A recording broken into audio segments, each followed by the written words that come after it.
Good evening, everyone, and welcome to 30 minutes of Torah study for the Torah portion of Kisavai. We'll begin with a brief overview of the Torah portion. Moshe instructs the people of Israel, when you enter the land that God has given to you as your eternal heritage, and you settle it and cultivate it, bring the first ripened fruits, bikurim, of your orchard to the holy temple, and declare your gratitude for all that God has done for you. Our parsha also includes the laws of the tithes given to the Levites and to the poor, and detailed instructions on how to proclaim the blessings and the curses on Mount Gerizim and Mount Abel, as discussed in the beginning of the parsha of Re'eh. Moshe reminds the people that they are God's chosen people and that they in turn have chosen God. The latter part of Kisavai consists of the rebuke. After listing the blessings with which God will reward the people when they follow the laws of the Torah, Moshe gives a long, harsh account of the bad things, illness, famine, poverty, and exile that shall befall them if they abandon God's commandments. Moshe concludes that only today, 40 years after their birth as a people, have they attained a heart to know, eyes to see, and ears to hear. Now, normally our Thursday night 30 minutes of Torah study class focuses on the weekly Torah portion. This week, we're doing something a little bit different. We are going to be focusing on something that has been weekly, but not the Torah portion. We're going to be focusing on the mini Chassidic holiday, which took place yesterday, the 18th day of the month of Elul, Chai Elul. What is Chai Elul about? Two very important birthdays. The sixth Rebbe writes, Good Yantiv, today is the birthday of our two great luminaries. The Baal Shem Tov was born on Monday, 18th of Elul in 1698, and the Alter Rebbe was born on Wednesday, the 18th of Elul in 1745. These are two Jewish leaders who, in a very literal sense, changed the very face of Judaism and how we practice Judaism as we know it today. The Baal Shem Tov was the founder of the Chassidic movement.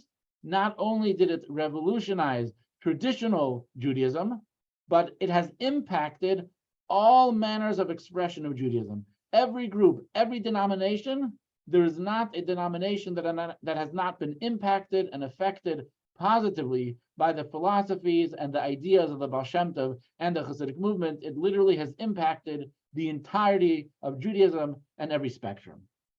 And the Alter Rebbe, of course, the founder of Chabad Chassidic movement, Chabad, with thousands of Chabad centers, right, in every single continent and almost every single country, has literally reached just about every single Jew that's out there in a real, concrete, and personal way. So these are two tremendous luminaries who share the same birthday, who have transformed the Jewish world in a special way, and we're going to try to sum up at least a core principle idea of their teachings in tonight's class. We're going to begin with we have the Baal Shem Tov. Okay, we begin with the Baal Shem Tov. The Baal Shem Tov introduced an overall passion for Torah and mitzvahs that he conveyed primarily through his teachings on faith. He taught that the sheer intensity of faith permeates every aspect of our being and stimulates an excitement that spreads through us, as the Torah states, and the righteous live by his faith. So what is the unique contribution of the Baal Shem Tov? What was he trying to introduce into the world with the Chassidic movement? One of the primary teachings centered around the idea and the concept of living intensely and deeply with faith, the result being tremendous joy. How did he go about doing that? Very briefly, some of the ideas of the Baal Shem Tov were centered around divine providence. The recognition and the awareness that God is with us every step of the way. God is guiding us every step of the way. There's meaning and purpose to everything that we experience in life. That creates a new zest, a new energy, a new excitement for everything we do, because we know we are literally in Hashem's hands at every single moment, and there is no better hand that we could possibly be in. The Baal Shem Tov stressed the idea that every mitzvah that we do is not just a command, but it's connection. When we do a mitzvah, we form a bond, a deep relationship. There's an intimacy. God craves our mitzvahs. He desires our mitzvahs. He wants our mitzvahs. Because what is the relationship that we have with God? It's like an elderly couple, right? Having a only child. The love that would be there for an elderly couple to finally have their own child, so special, so warm, so deep. You take these ideas together, all centered around this core idea of faith and what living with faith really means. You have a Judaism that is exciting, that is passionate, that is meaningful, and that is full of joy. Very different to the Judaism that was being practiced at the time that the Baal Shem Tov was born, was a Judaism which stressed fear of God, right? Rules and regulations. And what the Jewish people at that time were experiencing a malaise, right? There was a slumber, there was a sleep, there was a depression almost amongst the Jews. The Baal Shem Tov revolutionized it by injecting faith, joy, meaning, purpose, relationship with God into the Judaism into the Jews at the time, and it ripped and through the entirety of the Jewish people. The revolution ultimately became the norm and permeated every single Chassidic group. The attitude of the Baal Shem Tov was to be a Jew, right? They're so good. It's so special, it's so precious, it's so valuable that a Jew could literally start dancing at any moment just because of the fact that the person is a Jew, right? So this is, in very brief, a nutshell, the revolution of the Baal Shem Tov. Now, what about the Alter Rebbe, right? What was his unique contribution to Judaism? The Alter Rebbe taught the abstract ideas of Chassidus in a language the human mind can grasp. His drive was for us to internalize these teachings to the point that we can influence our animal soul and impact our portion of the world to the extent that they are completely transformed into holiness. So what was it that the Alter Rebbe added beyond the revolution of the Baal Shem Tov? The Alter Rebbe was addressing a critical problem. Everything that the Baal Shem Tov taught, right, in a revealed way, could be boiled down to inspiration. It was inspiring. It lifted Jews up. The problem with inspiration, though, is it does not change and transform the person, which means the inspiration is short-lived. And that presents a problem. Number one, the goal of Chassidus inspiring the person is not fully achieved because it's short-lived and can disappear. And number two, the purpose of God creating this world is for us to make a home for him in this world. A home represents something that's permanent, not something that's fleeting, not something that's in and out. So the Alter Rebbe came up with a solution. The Alter Rebbe taught that it is the mind that actually gives birth to the emotions that we experience. So therefore, the Alter Rebbe felt if he could translate the inspiration that the Baal Shem Tov taught into understandable ideas, into intellectual concepts that can be brought down, understood by every single person, and the average person, you know what's going to be? Not short-term, short-lived inspiration, but we will have the tools to have constant and continuous inspiration that will actually be a part of us and will allow us to be changed as a person, causing the presence of God to dwell permanently in this world. So understanding and meditating on these teachings actually changes us as a person. It's not temporary, we become changed. And number two, it creates a space for God to call a home. And we have to recognize that the Alter Rebbe did not just unlock Chassidus for the layperson. The Alter Rebbe was not just like utilizing a new and different pedagogical method than the Baal Shem Tov, which made him a very popular teacher. That's not what the Alter Rebbe was doing. The Alter Rebbe was attempting, through developing Chabad Chassidus, was to capture the very essence and the purpose of what the Chassidic movement was actually all about. So let's explore what this means. How do we better understand the relationship between the teachings of the Baal Shem Tov and Alter Rebbe, right? How do we understand the connection, the relationship, what the Alter Rebbe was trying to do? The answer is found in understanding the relationship between Moshe Rabbeinu and all of the subsequent scholars that followed him. Why do I say that? Because because we know that the Torah was given in its entirety to Moshe at Mount Sinai. This contention is both supported and challenged by the following dictum. All original insights that a future seasoned student will conceive were all given to Moshe at Mount Sinai. So we have a statement that when Mitchell Spector is at an all-night Torah study on the Haldev Shavuos, and it's 2:30 in the morning, and he's already had his fourth Red Bull, and his mind is firing on all cylinders, and he comes up with a brand new insight that no Torah scholar has ever uttered before. He understood something so beautifully and so clearly, and he shares it with everyone. That new insight, where did it come from originally? It was given to Moshe on Mount Sinai as well. But is this true? Is this accurate? Did Moshe actually receive every point and detail of Torah or not? How can something be both transmitted and innovated concurrently? How can we say that Moshe received it at Mount Sinai, yet Mitchell is the one who came up with it? And the Talmud actually presents this scenario. The Talmud says that Moshe had a vision.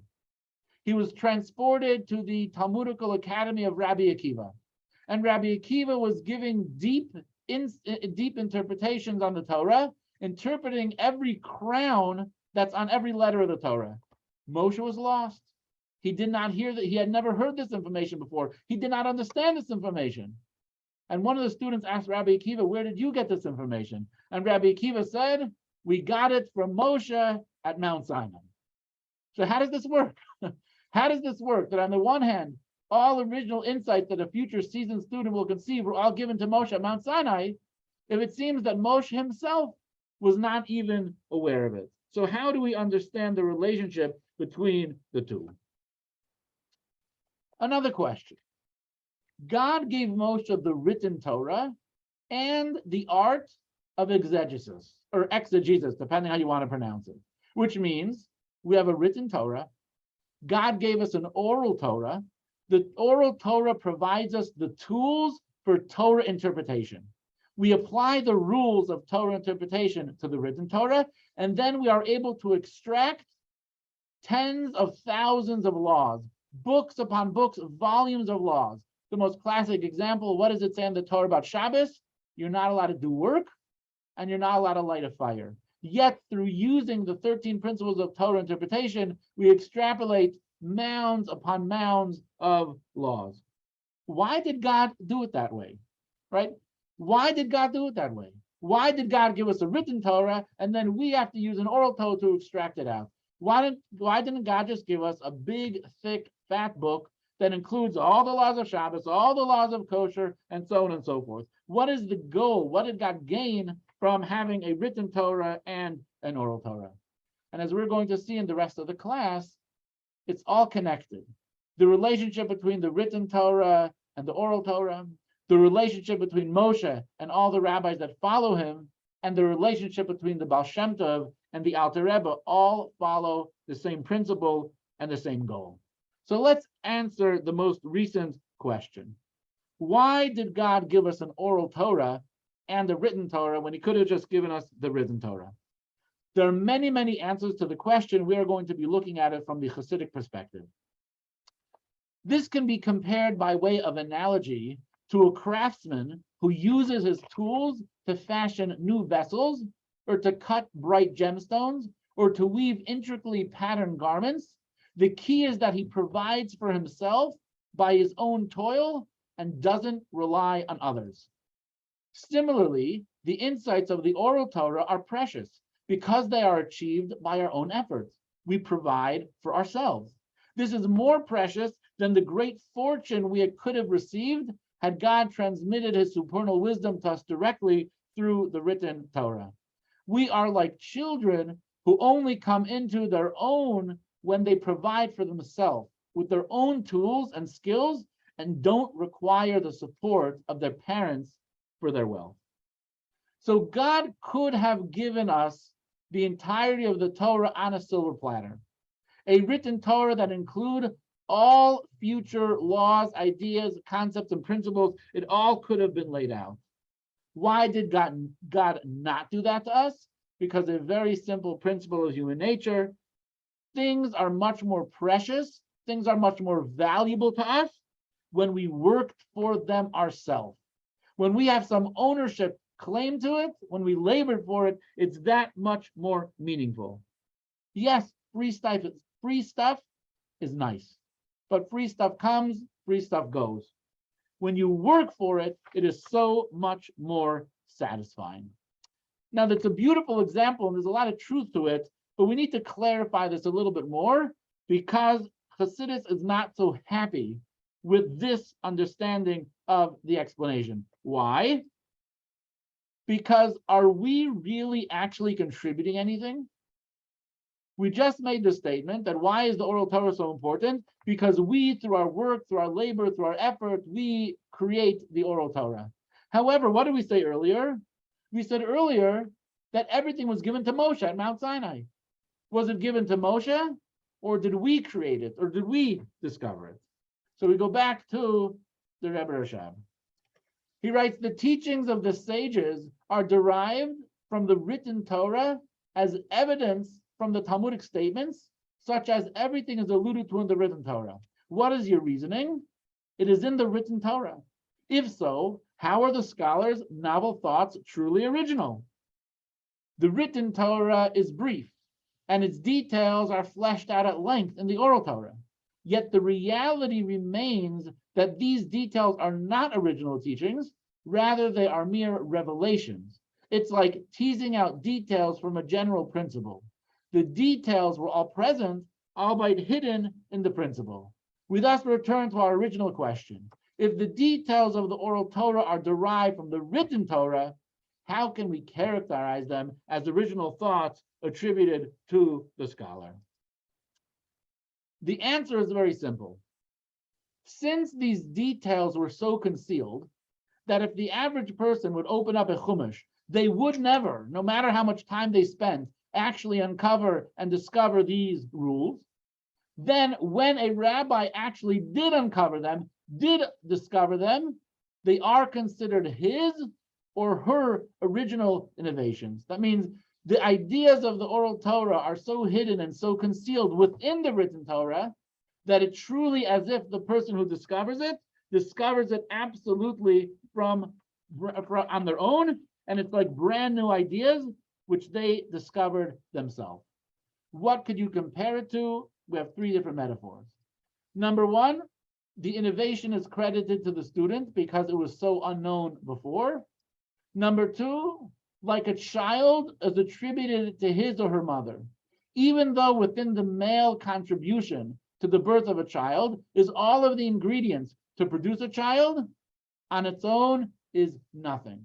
To the extent, right, that we totally attribute the mother to be the one growing, developing, and shaping the baby. And like a seed, even though a seed has within it all of the ingredients to produce the fruit, the tree that grows from it, nevertheless, Mother Earth is considered to be the one that sprouts the produce. So the relationship between the innovations of the oral Torah are very much like the birth of a child and the growth of a plant, in that everything exists in the male contribution and within the seed, yet in that form, in that state, it is unrecognizable, it's unknowable, and it's only through the achievements of the mother, the earth, our labor and effort in studying Torah, that we can uncover and actually claim to have innovated in the Torah. The process of innovation when it comes to study Torah is not just like a nice feature. It's not like with Torah is very nice and we can study it, and if we apply ourselves, we can even innovate. It's a lot more than that. The idea of innovating new ideas in Torah is actually reflective of the very purpose for which Torah was given to us, period. The Rebbe writes, the primary thrust of intellectual achievement is to master the theory not to be assured by someone we trust that the theory is correct. This is why the apex of intellectual achievement is to innovate, because this demonstrates that we have mastered the subject thoroughly. Inasmuch as the primary purpose of Torah study is for the human mind to converge with divine wisdom in a wondrous bond, the perfect connection with God occurs when we innovate a new Torah theory. This is precisely the difference between the Torah as it was given to us by God and as we study it subsequently. The Rebbe is telling us something very, very profound and deep about the very nature of Torah. And that is, Torah was not given to us just for us to do it. Torah was not given to us for us to be robots just performing the actions that are obligated upon us. Torah was given to us in order to form a relationship and a bond with us. God desired a relationship with us, therefore he gave us the Torah, a written Torah and an oral Torah.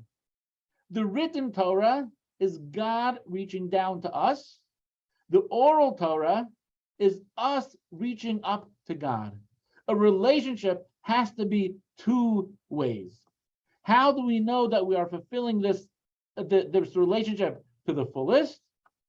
When we understand the Torah so deeply that we actually innovate, that we can come up with new theories, new laws, new understandings, new ideas. It's not just something that was handed to us. It's not just a sheaf of wheat that is sitting on the table, but rather we ground the wheat.